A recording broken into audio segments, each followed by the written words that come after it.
आज ग्राम छोटी खरगोन से किसान महेंद्र पटेल और किसान साथियों, माता बहनों, युवा साथियों के द्वारा छोटी खरगोन से शिखर धाम नागलवाड़ी पैदल कावड़ यात्रा का ग्राम ओझर में संत सिंगाजी महाराज मंदिर में कावड़ियों का भव्य स्वागत किया, जिसमें मध्य प्रदेश शासन के पूर्व गृह मंत्री और लोकप्रिय विधायक बाला बच्चन, मनोज मित्तल, नारायण चुन्नू, सोनी मांगीलाल कन्नौज, मनीष जायसवाल, सुमित यादव, मांगीलाल गुप्ता, सेलमन मोहन मित्तल, मीडिया के चेतन अग्रवाल, कार्तिक चौहान, प्रवीण मेडिकल, करण यादव, यात्रा संयोजक महेंद्र पटेल और अन्य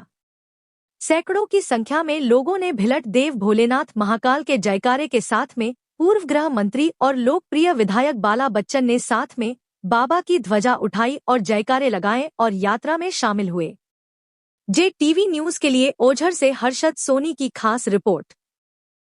JTV न्यूज से जुड़े रहने के लिए हमारी खबरों को लाइक और शेयर करें, हमारे चैनल को सब्सक्राइब करें और अपडेट रहे हर छोटी बड़ी खबरों से।